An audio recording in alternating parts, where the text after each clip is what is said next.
What is up, everybody? Happy Sunday, and welcome into MLB Swing for the Fences, talking Sunday afternoon's 9-game DraftKings and FanDuel MLB slate. As usual, on Sunday morning, joined by Mangone. Mangone, how you doing on this Sunday morning? Yeah, nice Sunday slate. We were talking before the show, Kevin Gausman chalk day. So as we've joked on these shows, this is not an elite pitching slate. It'll be a tough one to break down, but we'll break it down for you guys. I'm sure there's going to be tons of bats to discuss. And yeah, it should be a fun Sunday leading into, football coming up this week, right? We had a fun college football Saturday. At least I enjoyed it. It was pretty good for me. And I'm ready for Thursday. Thursday, it's college football for 4 straight days. So that should be really exciting. Yeah, I played one team. I think I bubbled, so didn't quite get it done, but enjoyed watching the football. I was a 1v1 from the winner, DC. So pain. You had a 1v1 with the winner? Yeah, 1v1. It was like, I think the chalk, one of the chalk running backs at like 55%, and then like Knighton, who's like, he was very chalky too. He was probably like 25 or 30%. So basically like two good running back plays, and I just happened to not click on the right one. Yeah, but you mentioned football on, what'd you say, Thursday, Friday, Saturday this coming week? Yeah, even Sunday and Monday, there's like they even have like, I think it might only be one game, but it's like one big game. It'll be like an LSU versus like another top team or something like that. So that's for Sunday and Monday. So there'll be a lot of football coming on this weekend. You love to see it. The return of football, of course, college football coming up this week, and then 2 weeks from now. This show will be, I believe, no longer. We'll be doing, of course, the morning wood football NFL block. Should have announcements coming up on show schedule, NFL content over at RPS, all that good stuff. So we're gearing up. I know I'm in the thick of it with the slow drafts over on Underdog. They switched the clock on me, man. Go to the 4-hour clock, and I still got like 80 of them going on. And I saw your tweet about that. How is that going? Like, are you able to sleep? Like, what's going on with that? Well, I mean, I've put like these like 2 and 3 weeks of work into doing these drafts. I haven't missed like any picks. Haven't done any auto drafting. Really got teams that I like. And so, I don't want to screw them up here in the last, 4 or 5 picks. So there's really no choice. I have to set my alarm 4 hours after I go to bed and wake up halfway through sleeping to make like 10 or 15 underdog picks, which that's absurd. Like, actually terrible. It's not ideal. Can you get back to sleep? Because I've had, like, I think the other morning it was like 6:30, and I sleep in, as some people know at Run Pure. I sleep in a bunch, and I woke up and I had to like place a couple bets, and I was on my phone too long, and I was like, well, I may as well get up and draft all day. And that was thankfully the morning that we got the Dotson news. So I just slammed more Luke McCaffrey. So it worked out well, but once I look at my phone too long, it's over. So like, when you do your picks, are you able to get back to sleep? Yeah, I can go back to sleep pretty easily. And yeah, I'll let the dog out so that I can kind of sleep in a little bit more in the morning after that. Yeah. And yeah, it's all right. It's a suffering for a few days. Hopefully it'll pay off once the NFL season gets here. Chat rolling in. Mikey, yes, very cold up here in the mountains. And Matt Williams, a good Twitter follow, really good prop better. NBA, baseball, I'm sure NFL coming up. So good to see people in the chat joining us for this show. With that, Mangone, let's get into this slate. We do got 9 games to talk about. We do start out in Fenway Park in Boston. It is the Angels and, of course, the Red Sox in this one. A lot of high totals on this slate. Part of that is, of course, not very many good pitchers. Some good parks and hot weather as well. So it should be a high-scoring slate in general. We've got Tanner Houck going for the Red Sox here. Has had a good season, has faltered a little bit down the stretch. Has had some tough matchups as well. Has faced Houston 2 out of his last 3 before that, in New York, in Colorado, etc. So I still think he's a quality arm. Problem is, Diamondbacks have really picked it up as of late, particularly against right-handed pitching, led, of course, by the youngster Adrian Del Castillo, who's been a monster for them at the catcher position. I think he's a strong play today. And then Merrill Kelly going for Arizona. Did miss most of the season. Came back in August. This will be his third start back. No real duration concerns. They let him through 96 pitches last time out against Tampa Bay. Didn't go particularly well. But he does seem at least to be mostly healthy at the moment. I don't think I'm playing either of these pitchers, Mangone, but the bats here, in particular on the Boston side, I think look pretty tasty. We know we love this Red Sox team against most right-handed pitchers. I think today is no exception. What are you doing with D-backs and Red Sox here? Yeah, I'll definitely say I'm not dying to play Tanner Houck here. This Arizona team is not the team to fuck around and find out against. I'll say that. Like they've been absolutely crushing. I know they struggled a little bit yesterday. The one thing I'll call out with Tanner Houck, DC, so it's early. The Sabre ownerships aren't probably all completely accurate, but Tanner Houck is going to be 9% right now. Typically when a pitcher of his caliber is at that 9% range, especially on a slate, we'll get into it. There's a lot of really tough options. I don't want to play these chalk pitchers, so I have. Let me read just who Sabre has as the highest projected ownership on the slate at pitcher, because this is your point. So Gausman and Stroman are 1 and 2, which again, decent names, but guys who really are not pitching all that well this year. After that, so Gausman, Stroman, then it's Matthew Boyd, Javier Assad, Zebby Matthews, Luis Ortiz, and then you get to Tanner Houck as the projected 6th highest owned pitcher on the slate. It is a rough pitching slate, so go ahead on Tanner Houck. Yeah, and that's what I'm saying. I'm going to want to fade these these high-owned pitchers, and I have to find someone to play. I've had slates where I came on the show and been like, oh, I'm fading these top-end pitchers. And then I got off the show and I'd actually build more, and it would just be a disaster. And I definitely don't want to attack Arizona, but I think the one argument you could make for Tanner Houck is at least the upside's there. I mean, he just showed that he could get 20 against Houston. And honestly, on this slate, we don't need that much, right? It doesn't feel like a slate where I'm competing against all the Chris Sales and the Paul Skeens, and it feels like I need 25 or 30 DK points. I'd sign up for 15 in a lot of spots today. So I think it's a spot where you could easily talk up Arizona. I mean, that lineup with Carroll, McCarthy, Peterson, Bell, Pavin Smith's a nice lefty in there, Del Castillo. Up and down, it's not that bad of a lineup, right? Yes, it's not as good as it was, and you said they're better against righties lately. Well, the reason why it's kind of flipped is because of the guys they put into the lineup and the injuries that they've dealt with. So I think it's a spot you can play both sides. You can play Tanner Houck and you can play the Arizona Diamondbacks. It's just that simple. I don't think the Arizona Diamondbacks are a top play for me, but I think they're a good play. I think the Boston Red Sox are definitely interesting to discuss. I don't think Merrill Kelly's amazing, but I also think he's decent at limiting the damage. And can you look this up? I know you always have it on hand. What is the contact rates on Merrill Kelly? Because I know that first start back, it felt like he got hit with some hard contact, but I'm curious what it's been lately, because he seems like someone that is actually pretty good at the soft contact and getting a lot of ground balls. Yeah, he's a good pitcher in general. I mean, he's only made the 2 starts since coming back. And, only 4 strikeouts over 96 pitches last time out, 2 strikeouts against Philadelphia. So teams are definitely making, contact.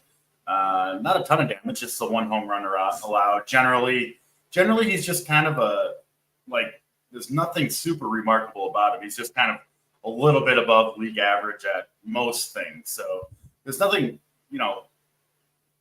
glaring, right? It's not like he's terrible against lefties or anything like that. But still, this Boston team, we know what they can do in Fenway, right? Is he missing the bats at all either? I guess he hasn't been missing many so far. No. Okay. One of the reasons I asked is I stacked the Phillies at the live final, and they hit them, and it just wasn't enough, and it was frustrating. Because I was watching it, and I figured I wanted to capitalize on it because I felt like his AAA start wasn't that great, and some of the stuff that I looked at wasn't great. I don't know. I think Boston's a good play. They have a pretty decent team total. It's 82 degrees. That's pretty good for this pitching slate being in for the hitting slate being in the 80-degree spot. So I think it's a good spot for everything but Merrill Kelly. I'm not playing Merrill Kelly. I'll play some Tanner Houck.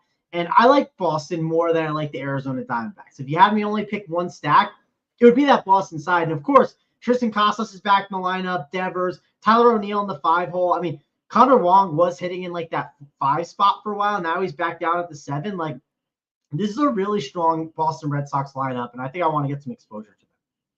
Yeah, William has it here as well. Kelly's velocity is down. I did miss that. Obviously, early start here on Sunday morning, especially in his last start against Tampa, which didn't go well. He averaged 92.2 on the fastball last year. He was sitting down around 90.3 to be exact in that Tampa Bay start. Doesn't sound like a lot, 2 miles per hour, but it makes a big difference, especially when you're not that hard of a thrower anyway. His other pitches were, he was down velocity-wise across the board.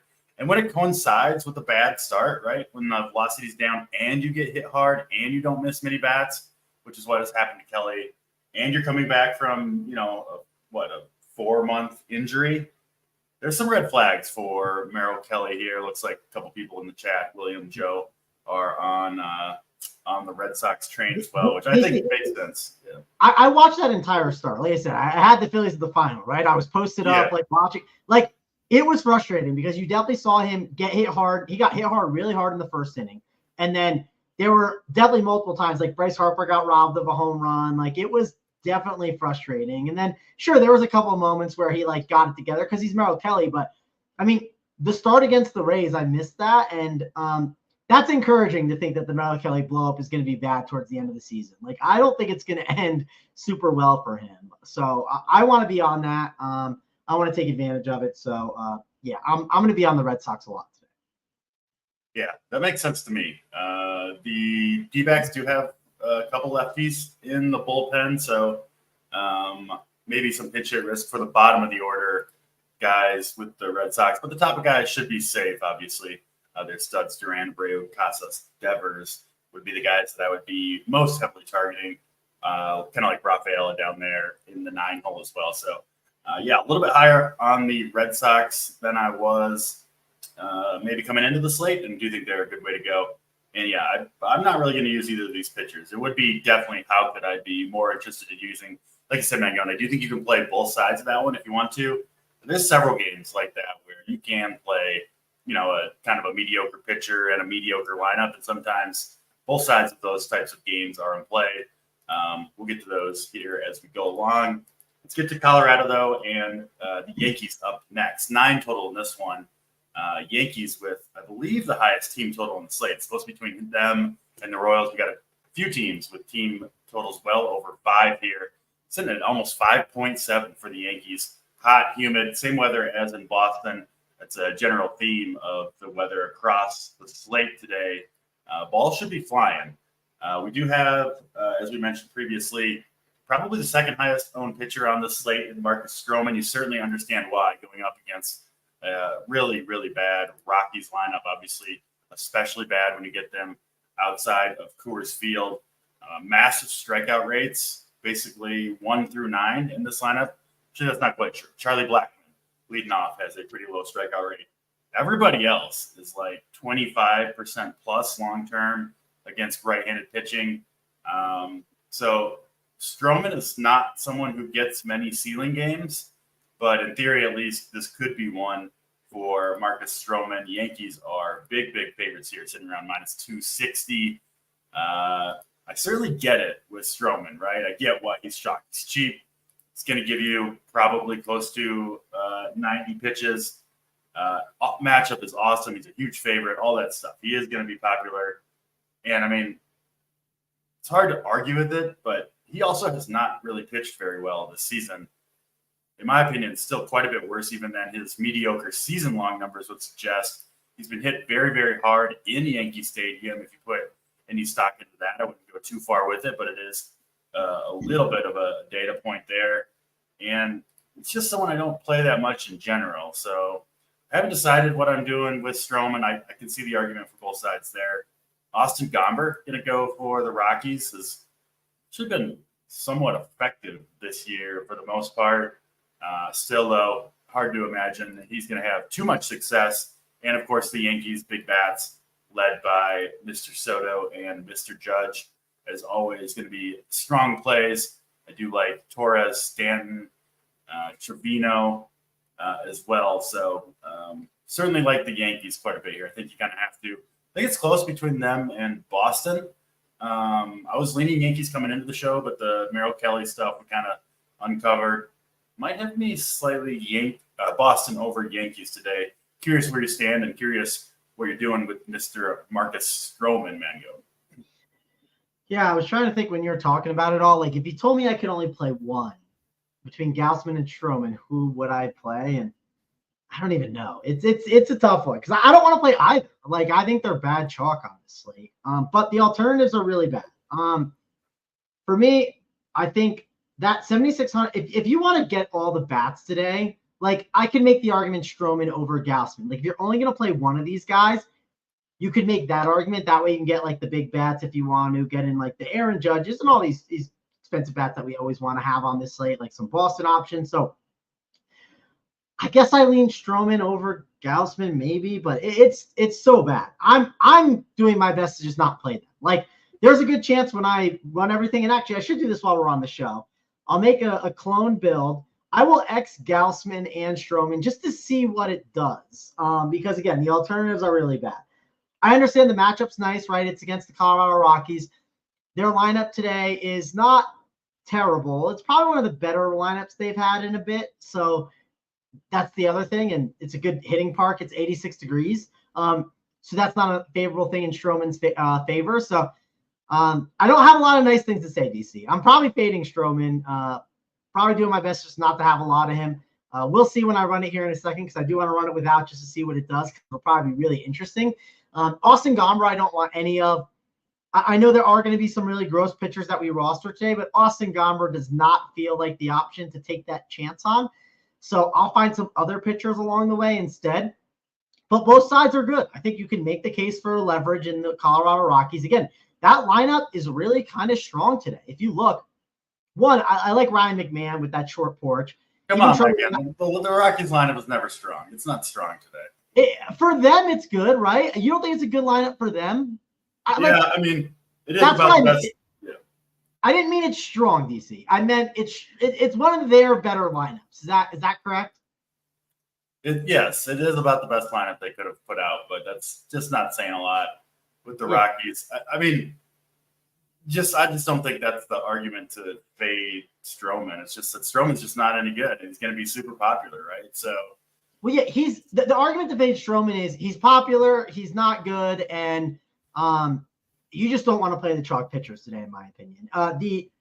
The only reason to play the Rockies is the leverage, right? It's just like, okay, well, Stroman's on. Like, if Stroman was like 5% on, would I want to play the Rockies? Probably not, but the leverage definitely makes it intriguing for sure. And then the Yankees are certainly in play. Like we talked about not wanting to go up and get Gausman today, probably. I guess we'll talk about that when we get there, but if that's the case, let's go get Aaron Judge, right? Let's go get Juan Soto and all those big Yankees bats. Like, it just makes a ton of sense to go grab the bats today instead of the pitching. So I definitely want to get exposure to the Yankees. Yankees lineup is definitely solid. They got Jazz back in there, so that's really nice. So I see DJ LeMahieu finally recovered from getting hit in the face. So lucky for him. And we can move on to the next game because this is clearly a spot we're going to like the Yankees bats for sure. Yeah. Really good spot for the Yankees. Yeah, DJ LeMahieu, revenge game against the Rockies if you're into that. You're right. And yeah, if you're trying to get leverage against Stroman, which again, obviously makes some sense against a pitcher that we don't like all that much. McMahon, it would be the lefty power. McMahon, Michael Toglia, and Nolan Jones would be the three. Problem is, you've got to pay for those guys, right? Because they get priced up because of Coors Field, and then it's like the Rockies. They're the worst team, and they're also like the most overpriced team when they go, especially on the road away from Coors Field, because DraftKings doesn't adjust the pricing back down. They're just like, whatever. We'll just keep them around, 4 or 5K, and then they'll be back in Coors in a week. So, yeah, I get it with Stroman. I'm with you though, man. I'm not going to play Stroman on my main team as chalk. I just can't do it. I'll just find something else to play. We'll get there. Only second game on the slate here, and plenty of pitches to talk about. Gomber not in play. Good question in the chat. The three expensive Yankees outfielders, that would be Soto, Judge, and Stanton. If you can't play all three, I mean, Stanton's crushes lefties, but, let's be honest, he's not on the same level as Soto and Judge. I will say Gomber actually been hit harder over the last couple of seasons by left-handed bats. So Juan Soto, I think, in a kind of a sneaky good spot. I would play Soto and Judge, honestly, if I had to choose. But great spot for Stanton, too, against the lefty. And he's going to have guys on base, right, with the walk rates and how careful pitchers are with Soto and Judge. So certainly I would try to get all three, honestly, if I'm going to the Yankees. Obviously, going to have to make some sacrifices elsewhere if you are going for that build. Let's get to the next game on the slate. It is the Cincinnati Reds and the Pittsburgh Pirates. Two mediocre arms going here. Luis Ortiz for the Pirates, actually coming off one of his better starts of the year against the Rangers. Did get 7 strikeouts in that one, tying his season high, I believe, through 92 pitches. Has thrown 90-plus pitches in 5 straight starts, so they are going to let him, go deep into the game. You don't necessarily want that when you have Luis Ortiz, but he is pitching okay as of late. I'm not really buying it with Ortiz, to be honest. Going to get, looks like a little bit of ownership. I understand why. With the home matchup against the Reds, and then Nick Martinez going for the Reds. Can't remember if you were on the show last time out. I did end up playing him a little bit against Toronto. That did not go well, negative 1.7 DraftKings points in that one. Gave up 3 home runs. Was a rough start for Martinez. And regrettably, I might be going back to the well here against the Pirates in Pittsburgh. Obviously, pretty good place to pitch. Good matchup for Martinez. They did let him throw 86 pitches in that one, too, even though he was struggling through 4 1/3. I think they were planning to get him through the 5th inning, which, would have probably put him over 90 pitches if he was able to pitch decently, but was not against that hot Toronto team. I might go back to Martinez here. He's very low, he was actually chalk kind of against Toronto for whatever reason. Not projected to be here. Sabres got him around 5% owned at 6,500. Feels like a pretty decent play to me on a tough pitching slate. Of course, these two mediocre pitchers' bats are going to be in play as well. Looks like a particularly good spot, of course, for Elly De La Cruz swinging from the left side against Ortiz, who does give up a lot of power to left-handed bats. Throw it over to you, Mangone. What are you doing? Pirates and Reds here. Yeah, I like the Nick Martinez idea. It looks like he's going to be 5%. He was someone, as I was kind of looking at the slate, I was like, I think I want to take maybe a chance at him at lower ownership. I mean, the matchup's against the Pirates, right? This Pirates team is not someone I'm scared of. I know O'Neal Cruz, when the ball hits the bat, it can fly, but he's not that good at hitting the ball in the bat, right? Him and Joey Barr strike out a ton. There are strikeouts amongst this lineup. I think we got to take chances with Nick Martinez. And honestly, I think Luis Ortiz, I feel the same way. And it's mainly just, hey, the Cincinnati Reds are on the slate. Yes, they have a lot of upside, but they also have downside. And on a slate that we're struggling to find pitching options, why wouldn't Luis Ortiz be in the conversation at 10% owned? So for me, this is more of a pitching spot. I wouldn't argue against playing the Reds. I think the Reds just have so much upside. They definitely can make some sense. I don't love that they added Dom Cheeks to that team. That kind of makes the lineup a little bit worse. But I think that top of the order is definitely in play on the Reds. But I really want to just play Ortiz and Martinez. I think I'm going to be well overweight on the field on those guys today. I think they're both really strong plays. And I think we got to take chances on them, DC. So sign me up for the pitchers in this game and just the top of the Reds. I don't really want to mess around too much else with the rest of this team. Sure, if you have an O'Neal Cruz one-off, totally can understand it, but I think this is a good spot for these pitchers. Yeah, I missed this. I think Martinez is pitching on short rest here. He pitched on the 21st.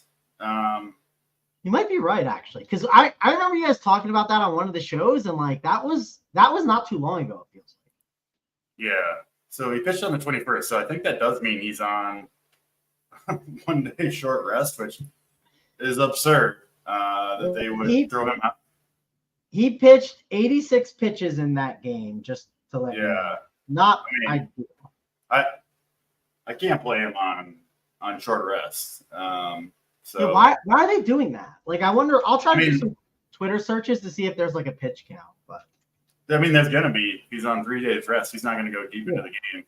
So I guess crossing old Nick Martinez off, probably a blessing in disguise. I'm going to get off the Nick Martinez train. We'll have to find some other pitchers to go because I'm not going to use him on 3 days rest. Here's a good question, DC, because you're good at knowing like the strikeouts, I'm sure. What do you think his prop is today? That will be telling. What do you think his prop is? So I would have put Pirates, obviously. Like if it was full, I would have put it at 5 or around 5, but given the 3 days rest, I would guess 3.5 or 4. Yep, you nailed it. 3.5 minus 130. And like, I agree. It probably would be 5.5. So the fact that it's a 3.5K prop is very telling. And I think we definitely have to backtrack. He's off the list. I'm not playing Nick Martinez on short rest. It's just something I'm not willing to do. So scratch the Martinez. It's like a slight recommendation. I'm not going to go there. My favorite thing about like doing this Twitter search right now is there's all these people pounding me over, and they're like, "This is a disrespectful line." And his last year starts, he had this, and this. It's so funny because I mean, obviously they haven't done all the research, right? And of course, that's an easy thing to be missed, but that's hilarious. What are the Reds doing, man? What's their bullpen situation? Because this is kind of reeks of desperation, throwing him back out there after he got hit hard on short rest. I'm looking up the Reds bullpen. Well, they actually have a fairly rested bullpen, it looks like.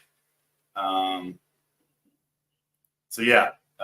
don't think Martinez is going to go long in this one.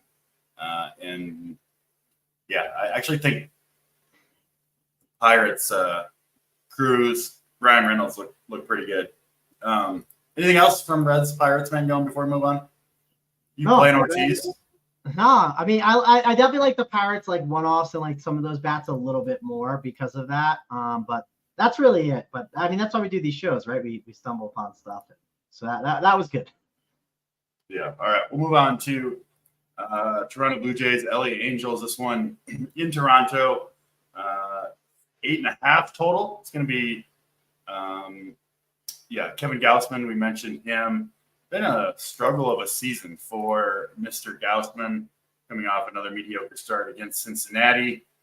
He's also been crushed at home this year, ERA near 6. Again, I don't put too much stock into that, but it is worth mentioning here as we're, most of the way through the season, and it hasn't really turned around for Gausman. Velocity's been down a little bit for him as well. He, of course, does get a very strong matchup against a bad Angels lineup that has plenty of strikeouts. So I get why Gausman is projected to be the highest owned pitcher on the slate. Sabres got him up near 50%, 5-0. So a lot of people riding the Gausman train, it looks like. I get it. On the other side, Tyler Anderson going to try to keep up the magic. He's done it pretty much all season at this point. Certainly the odds makers not favoring success for Anderson here. Blue Jays team total of around 4.7. I'm kind of throwing Gausman in the Stroman bin. Again, I get why people are playing him. I'm not really going to try to talk people out of it, but I'm personally not eating 50% Gausman chalk at 9,300. Most expensive pitcher and most owned pitcher. I'm just not going to do it. So I guess the question is, who can we play against Gausman? It would be lefties with speed and power. Unfortunately, Angels don't really have any. I guess Mickey Moniak would be the closest thing that comes to that. And then I do think you could play Blue Jays against Anderson, but he just hasn't been blown up like at all. So it's kind of hard to imagine the Blue Jays getting it done, but they have been heating up in the month of August. Over to you, Mangone, for Angels and Blue Jays. What do you got for us? Yeah, I'm definitely not a Tyler Anderson guy. And just so people know, I did make that run where I X'd out Stroman. I X'd out Stroman and I X'd out Gausman. And the top pitcher with the Sims is Tyler Anderson.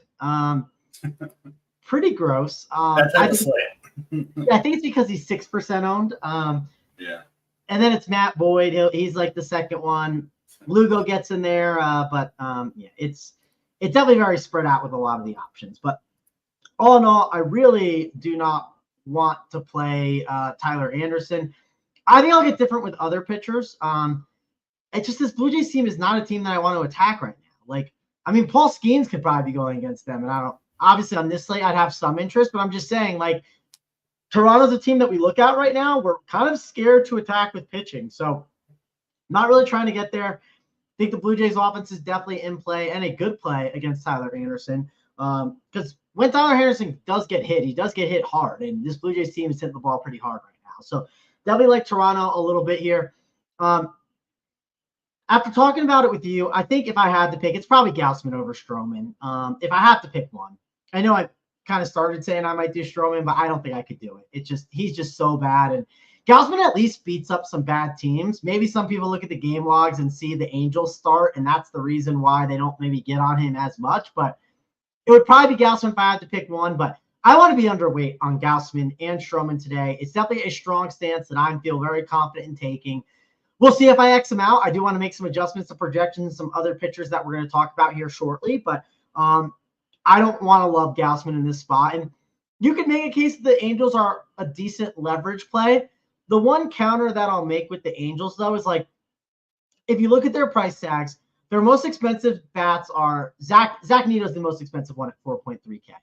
Then there's a couple other guys in the 4K range, and the rest are in either the 3 or 2K range. We don't really have a slate where it's like we want to get Paul Skeens or Chris Sale.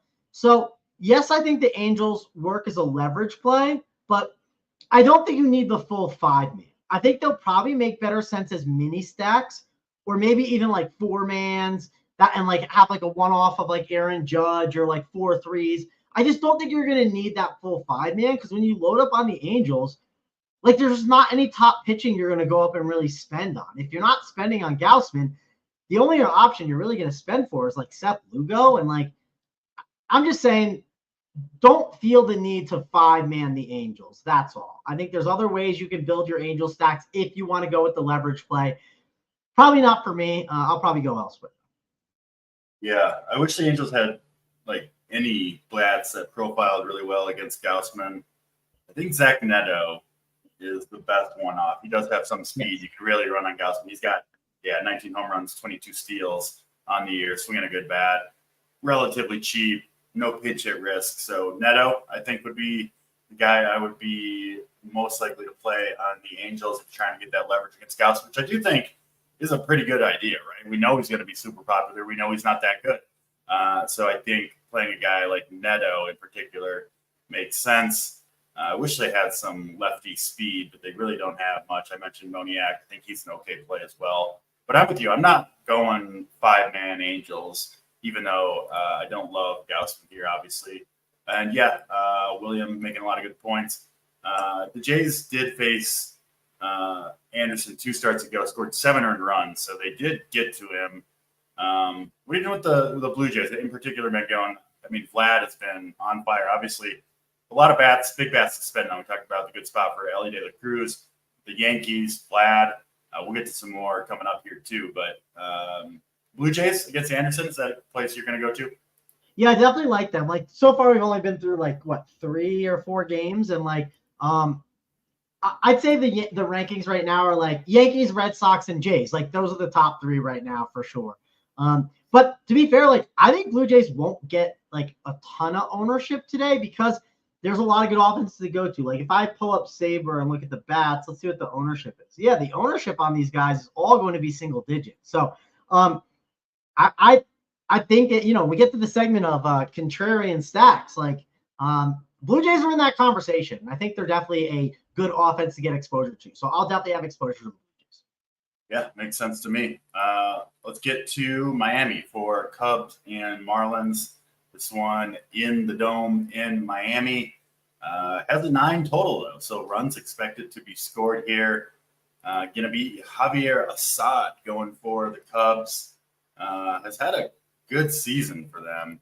Kind of a lot of smoke and mirrors, but has actually pitched a little bit better recently, coming off a very strong start against the Tigers. I think I was on the Tigers in that start, but Assad shut him down 7 Ks over 5 2/3 innings through 95 pitches.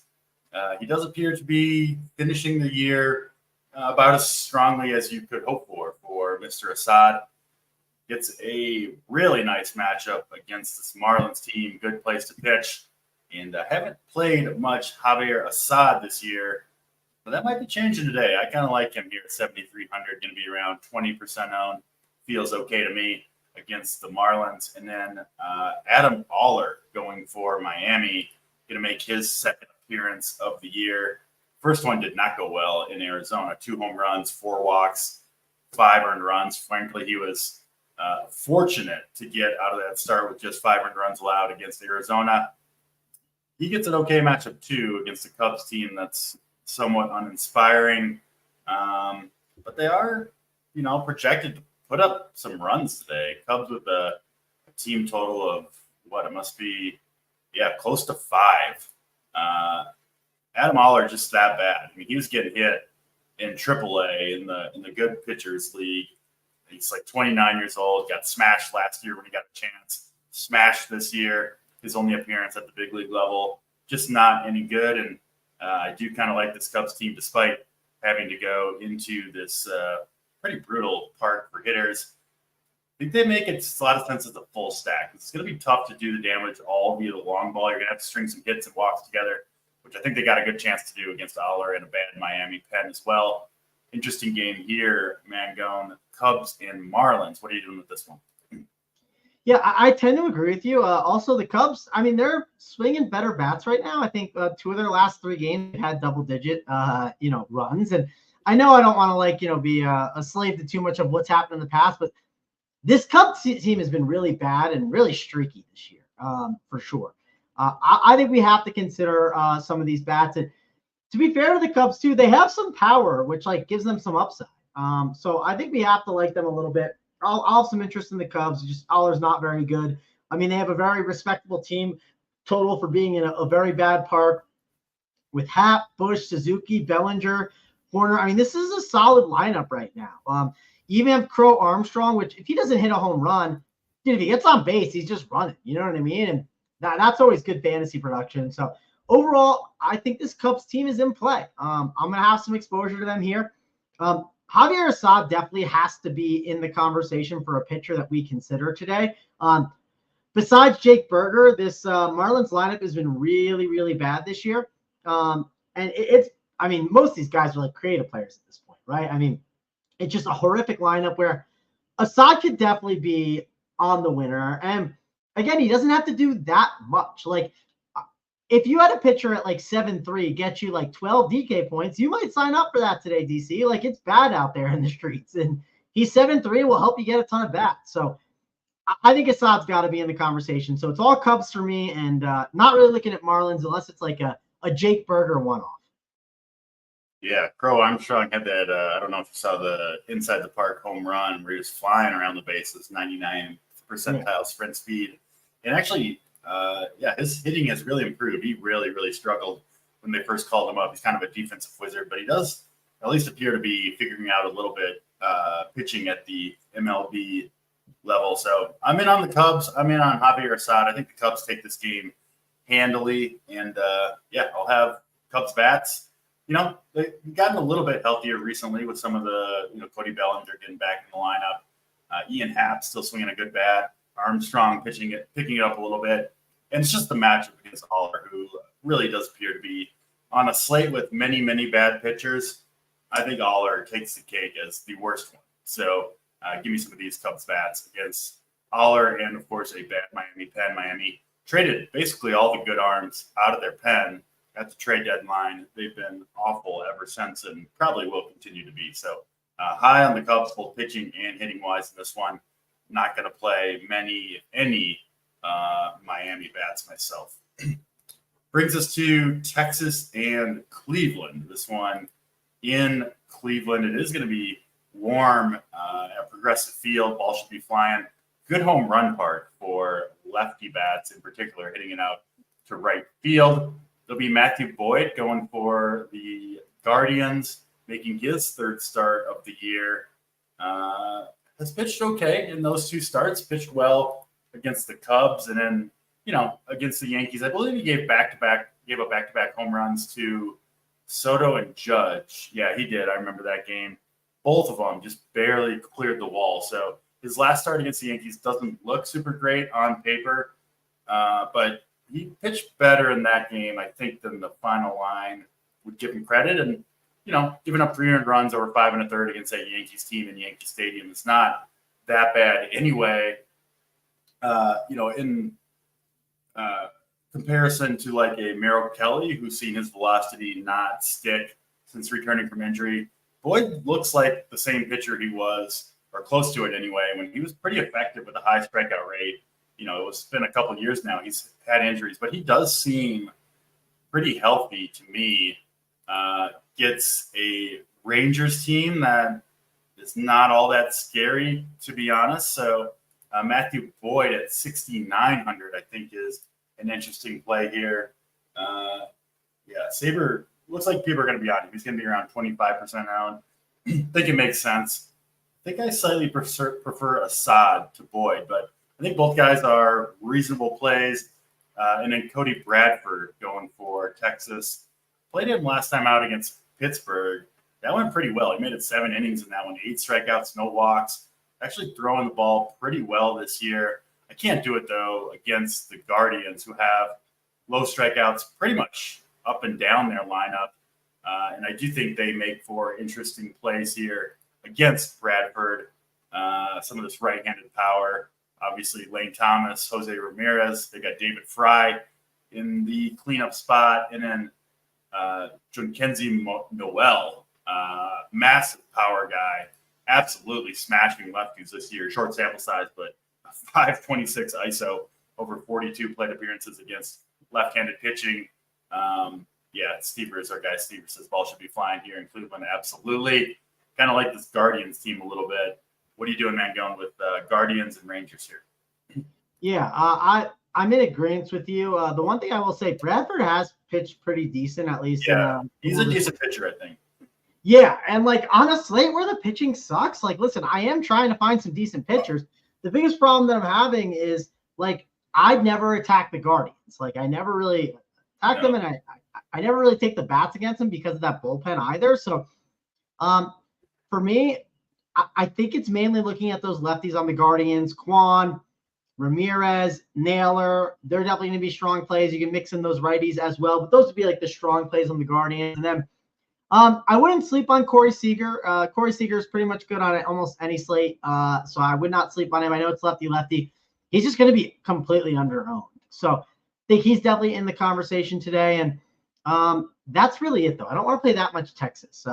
It hasn't been a good run for the Texas Rangers. We can pour one out for our guy Vip. I know it's been rough for the Rangers this year, and playoffs are coming. There's going to be a new champion this year. It looks like, sadly, for the Texas Rangers. But I think that's it. I mean, the Guardians could be one of those champions. So actually, DC, since we're here, who do you think wins it all now at this point? Since we're we're a month away from the playoffs, basically.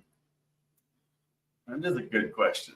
I still like the Phillies. I like their bullpen. They've been kind of my pick for a while. So, and they got the October Magic. So I'll go with the Phillies. Who you got, man? Going winning the MLB World Series. Yeah, I mean, I think I tend to agree on the Phillies. I felt that all year, but I think the Guardians are a very good option. It feels like the AL. I know it's gotten a little bit stronger, but it feels like that's the cleaner path. For the most part. Maybe it's flipped a little bit as the season's gone on because Baltimore's really good. Houston's turned it on a bit, but I don't want to sleep on the Guardians because it feels like the Guardians and the Phillies have those are the two teams that have the recipe to kind of win it right now. Obviously, we're not sleeping on the Dodgers. I don't want Captain to come in here and say, "Oh, you were kind of like Pat Mahomes and Kelsey say we were underdogs." I don't want to hear that, Captain. The Dodgers are good too, but those are the two teams that I think have the best formula right now. I don't think the Orioles are quite ready. Maybe if they had done a little better at the trade deadline, getting Trevor Rogers, that didn't work at all. Yeah. And they they feel not quite ready to me. And Phillies obviously have the experience and all that. So stick with the Phillies. I like the Guardians call, though. They got super strong bullpen, very, very important come playoff time. Got some young arms, and then a lineup that makes a lot of contact. I think that's important in playoff baseball as well. Obviously, get some colder weather, ball doesn't fly as well, and getting the ball in play can lead to some playoff success. So have you seen the standings too? Like, have you seen how close it is just everywhere with it? Like, it's insane. Yeah. So this last month's going to be like crazy important. I don't know. I'm kind of excited for like the closing last month. I know Steve Boyden will be grinding Sundays during NFL season, those MLB slates. I'm not that excited, but I'll definitely be watching some baseball in September. I don't play MLB usually on Sundays during football season. I'm ready for some football. I played every Sunday this year in the MLB streets. I'm ready to mix it up a little bit, but yeah, it is kind of funny. The best part of the baseball year, the September, the last month, and of course football starts and nobody cares anyway. I'm ready for the Steve Boyden tweet of why are the baseball prize pools not big? The slates are too small. Yeah, the Boyden tweet. He claims he's given it up, but he'll be back. He can't help himself. Maybe the second week of NFL football season, like week 1, maybe he'll be excited and he won't think about that. But the second week, he'll definitely be diving. Yeah, he'll be in there. We could see home runs in this game. Both these pitchers, Boyd, Bradford from the left side, do give up a fair bit of power to right-handed hitters. And there's some, I mentioned the Guardians guys, but I do think, this right-handed power for the Rangers.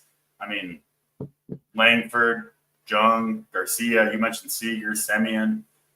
They actually profiled decently well against Boyd. So might mix those guys in, especially if you're not playing Boyd. I do think trying to pick off some home runs from the Rangers makes some sense. Obviously, tough bullpen behind Boyd. So I wouldn't go crazy with the full stack, but I do like individual bats. Pretty good chance to do some damage against Boyd, I believe.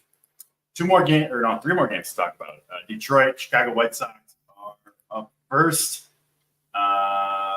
We know obviously the White Sox just horrendous, limping home to the end of the season. Been playing some of these Tigers lefties quite a bit against right-handed pitching, and they got a pretty good matchup here against Jonathan Cannon. Not the worst pitcher in the world, but he does get hit pretty hard by left-handed bats.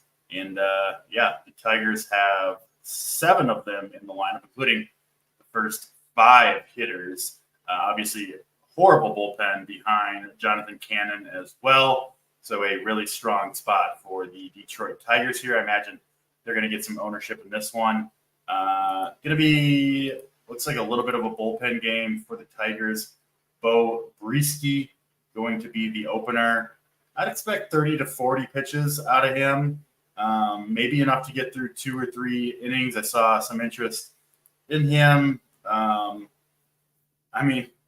It's hard to play a pitcher who's capped at probably 3 innings, but it is the White Sox, and he has 5,400 on a bad pitching slate. I'm not going to do it. I guess you could make the case. It should be Brian Sammons in long relief. He is on the full 5 days rest here through 72 pitches last time out against the Cubs. Pitched okay, pitched pretty well in the start before that against Seattle. He does appear to be, kind of a true long reliever. You never know for certain that they're going to get in the game, so I don't think I'm going to end up on Sammons even against the White Sox, but I don't think he's the craziest play in the world. And I know I mentioned I like the Tigers bats. I think you could play Jonathan Cannon here at 6,200 as well. A Tigers team that does have a lot of power, but also a lot of swing and miss for this Tigers team. So this does seem like a game Cannon could pitch well. And, given the state of the White Sox bullpen, they're going to let him pitch. Has thrown 90-plus pitches in 7 straight appearances and 89-plus pitches in 9 straight appearances. So he's going to give you 90-plus pitches against the Tigers. I think it makes some sense. Hot, humid in Chicago. Ball should be flying here as well.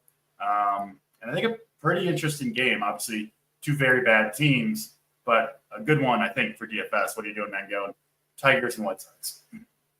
Yeah, this game is definitely one where I think Mr. Cannon's in play like you do. And listen, if you play Cannon and the Tigers put up 10 runs, you're going to feel like an idiot, right? Like, very simple. The Tigers have been hitting the ball well. You'll feel like an absolute moron. I totally get it. But this Tigers team is still the Tigers. I know, and we talked about it on these shows. The lineup's definitely getting better, and it is. I totally get it. You can play both sides, at least for us. I mean, I know we're trying to find some lower-owned pitchers.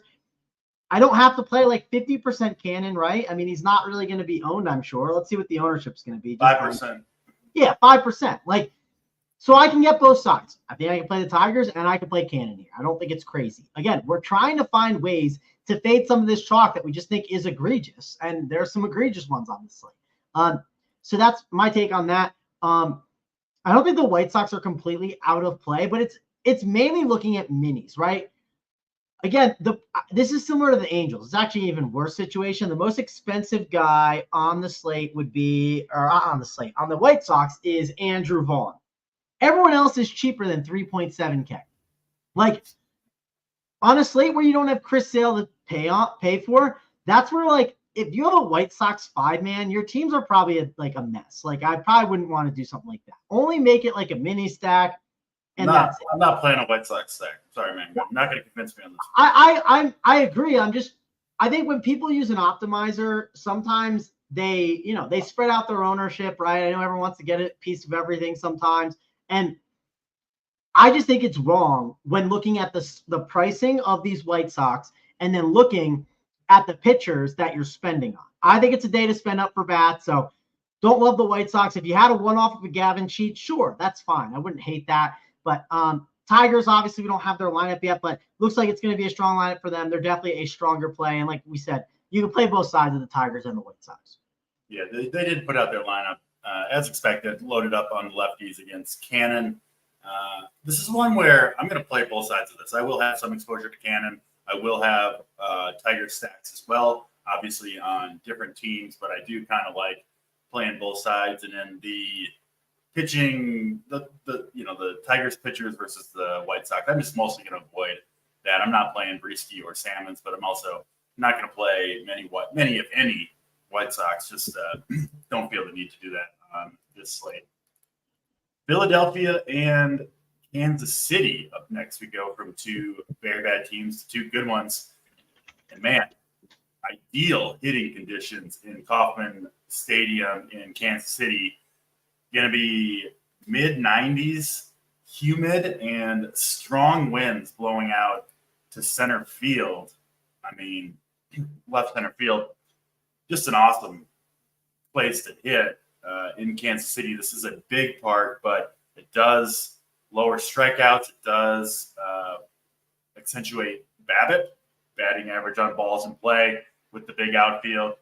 And, I think both offenses here, Phillies and Royals, look good to me. Kobe Allard pitching for the Phillies, going from the left side, has pitched okay. I'm not really a big believer in his in general. Royals, high team total sitting around 5.4. Phillies 4.6.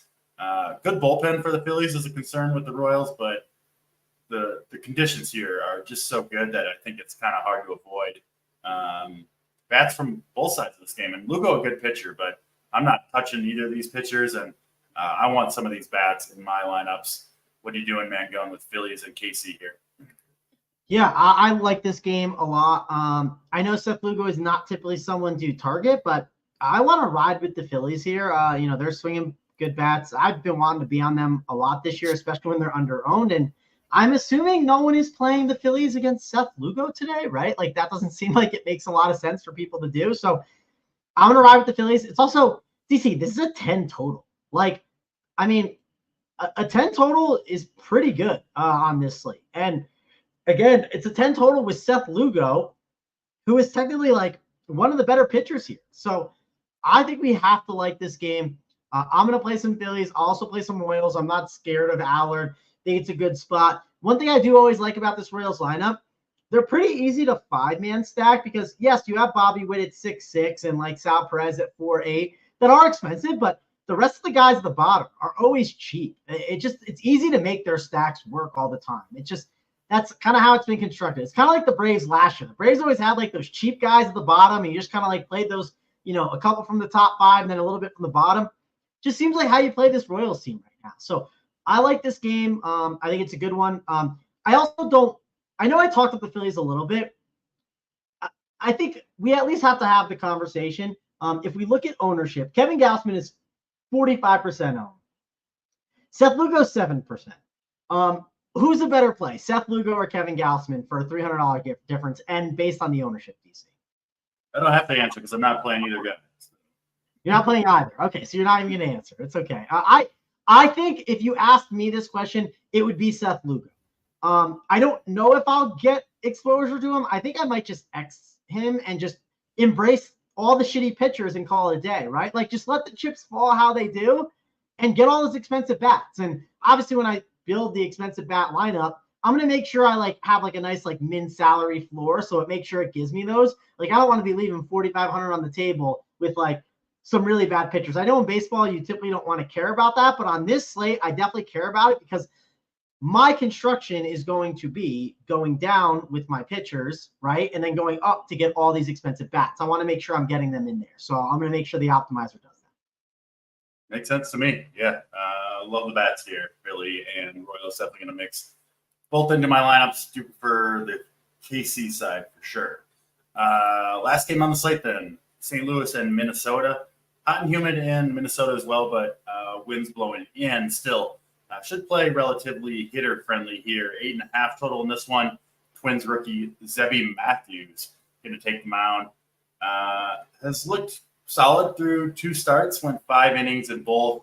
Tough matchups against the Royals and against the Padres, 2 of the lower strikeout teams. So I'm very bullish on Matthews as a pitcher going forward. Was very, very dominant in the minor leagues before getting a call up. And I think he's going to be a good pitcher. Gets the Cardinals here, who don't have a super scary lineup. Really high contact rates through almost the entire lineup, though, is the biggest problem if you're looking at Zebby Matthews. I still like him some at 7,500. I just think his ceiling is capped a little bit, but this isn't a ceiling pitching slate. You're trying to get 15 or 20 fantasy points and get out of there and win with your bat. So I do think Matthews at 7,500 is a pretty solid play. Eric Fetty going for St. Louis, trade deadline acquisition. Hasn't pitched particularly well for the Cardinals. I don't think I'm getting to Fetty here at 8K. Don't love the Twins or anything, but probably going to look a different direction than Fetty. Twins are okay. Warnick, Wallner, 2 big power bats hitting second and fourth, I think makes some sense. Obviously, a little bit of pinch hit risk there as well. Yeah, we like Boyd a little bit. I think he's a reasonable play. I do think the Texas power bats are in play as well. But what are you doing here? Last game of the slate, man, going Cardinals and Twins. Yeah, I probably didn't talk up Boyd enough when we were there. But I do agree. He'll definitely be one of those guys that are in the mix. And these are 2 pitchers that are in the mix for me too. I mean, I have to play someone on this slate. We also kind of lost Nick Martinez when we talked about that because we were worried about his pitch count because he's pitching on 3 days rest. Eric Fetty, he's going to be about 10% owned. Mr. Matthews will be 8% owned. I'm not scared of the Twins or Cardinals offenses in general. I think it's a good spot to just play these guys. I'm going to put them in my pool when I build and call it a day. Fetty's definitely been good to me all season long.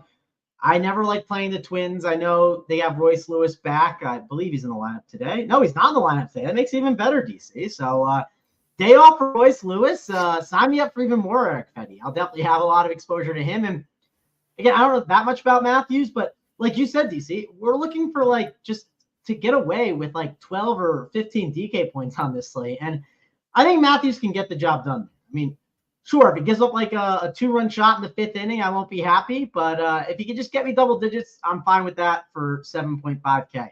And he's going to allow me to get those big bats because he's only 7,500. He's not in that 9K range, and he's going to be low owned as well. And hopefully a guy like Stroman, who's going to be 5 times his ownership, hopefully he blows up instead.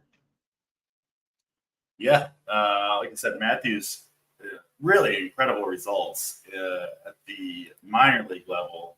But yeah, Maybe strikeouts are capped, but again, you don't need a huge game out of your pitchers. And yeah, at these ownerships, I think Matthews, Fetty, solid play. Is not going to go to many bats in the Twins and Cardinals game. Just like there are better spots, even at low ownership. Yeah, Cardinals, Contreras with the broken finger, I believe, going to be out a while. So the Cardinals lineup certainly a little bit more watered down than you would typically expect.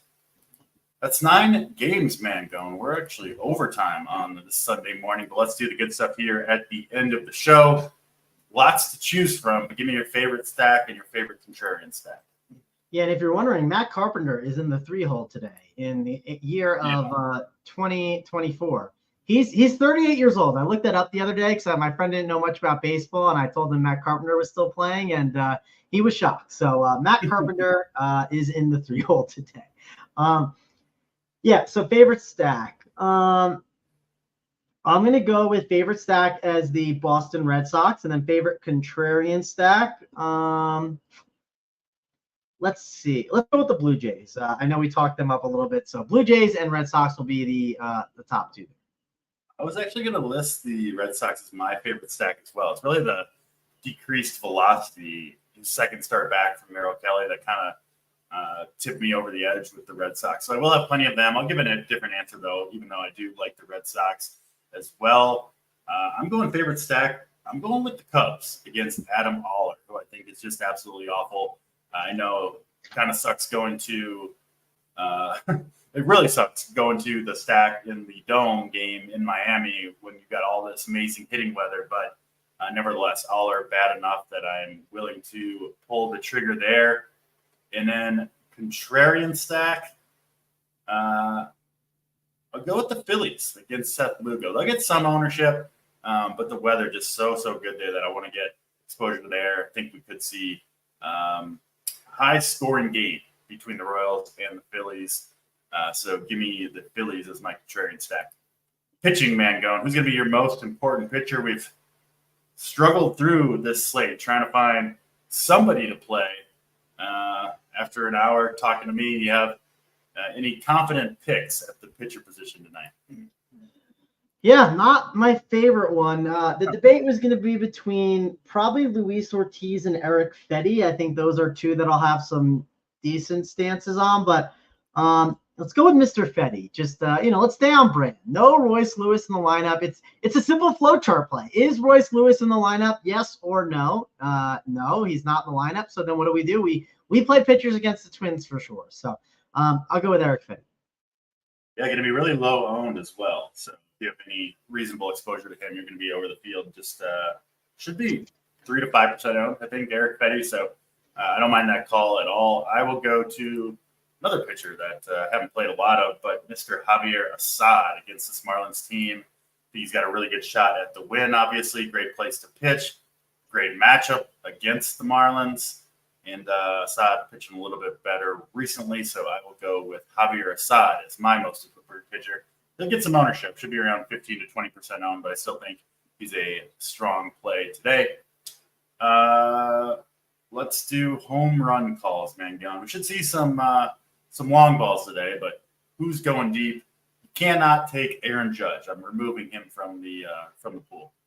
Actually, here's a good question for you. I saw in the chat somebody said Aaron Judge is plus 130 to hit a home run, which is, betting those odds just seems dumb. So you can make one bet. You can bet, and I bet this other bet. So you could bet Aaron Judge to hit a home run at plus 130, which is not the bet I made. The other bet I made was Aaron Judge under on walks at plus 170. You have to, I'm giving you money. You have to make one bet. Are you betting for the home run or are you betting the under on walks? He's definitely getting walked here. I'm taking the home run bet. Okay. I did bet the walk one, and it's not a fun bet, but I did bet it along with a bunch of other bets. But I just saw that and I was laughing at the odds. Plus 130 to hit a home run is absolutely insane. Government doesn't block many, so maybe you're onto something. Yeah, it's plus 170. The juice is 40 cents. I'm sure Aaron Judge is going to be swinging a lot because he sees some good ones. But all right, guys that go yard.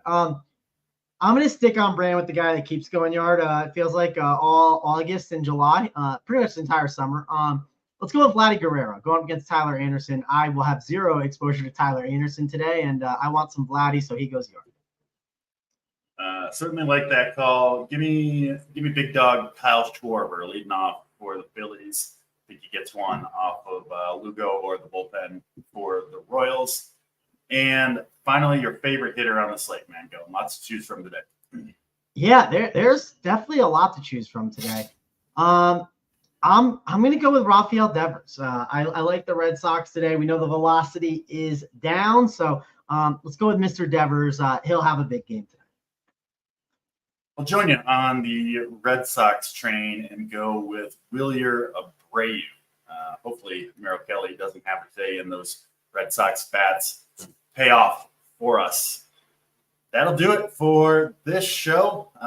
One more Sunday show before we get football, and we are removed for higher priorities. Appreciate all you guys tuning in all season long. We'll be back next week, of course, on Sunday morning, and we'll be back tomorrow on Monday at the normal time, 4:45 Eastern time. But for now, that is a wrap for Mangone. I am DC. We're out of here.